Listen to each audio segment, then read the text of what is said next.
السلام علیکم ویورز، اگر آپ یہ جاننا چاہتے ہیں کہ دعا کی کیا اہمیت ہے اور دعا کب اور کیسے مانگنی چاہیے تو رسول اللہ صلی اللہ علیہ وآلہ وسلم کے یہ خوبصورت ارشادات آپ کے لیے ہیں، انہیں آخر تک ضرور دیکھیں۔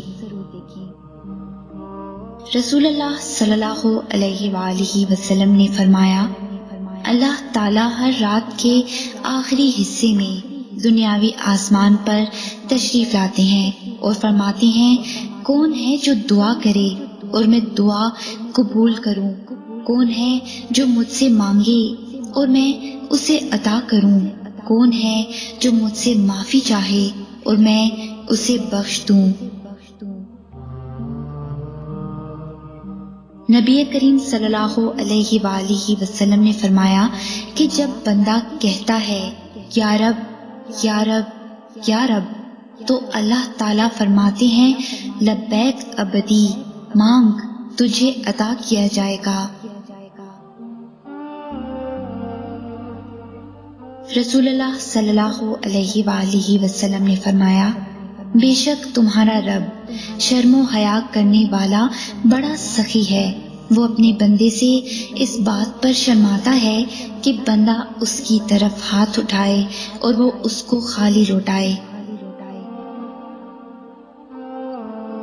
حضرت محمد مصطفیٰ صلی اللہ علیہ وآلہ وسلم سے پوچھا گیا، کون سی دعا اللہ کے یہاں زیادہ مقبول ہوتی ہے؟ فرمایا، رات کے آخری حصے میں اور فرض نمازوں کے بعد۔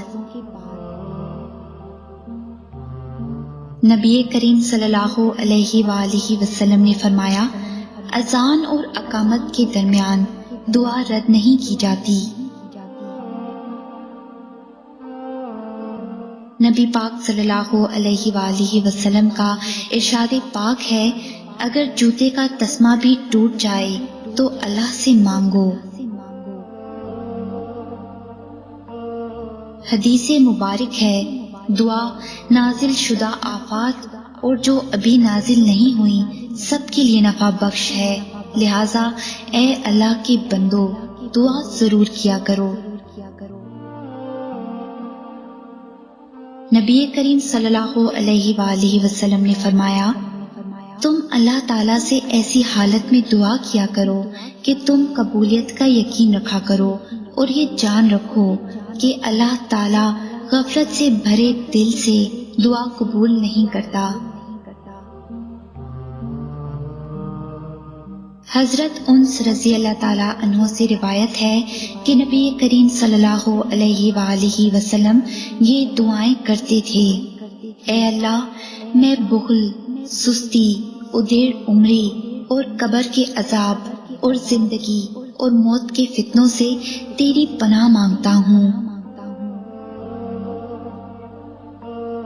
آپ صلی اللہ علیہ وآلہ وسلم نے فرمایا، 3 آدمیوں کی دعا رد نہیں کی جاتی، عادل حکمران، مظلوم اور روزے دار۔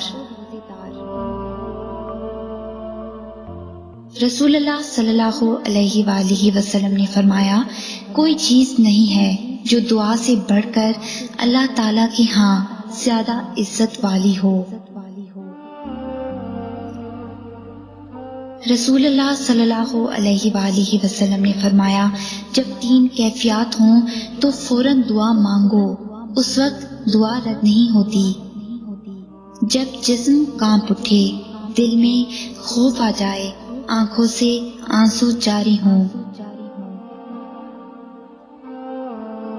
رسول اللہ صلی اللہ علیہ وآلہ وسلم نے فرمایا، بے شک ایمان تمہارے سینے میں ایسے ہی پوسیدہ ہو جاتا ہے جیسے کہ پرانا کپڑا پوسیدہ ہو جاتا ہے، لہٰذا تم اللہ سے دعا کرتے رہا کرو کہ وہ تمہارے دلوں میں ایمان کو اثر نو تازہ کر دے۔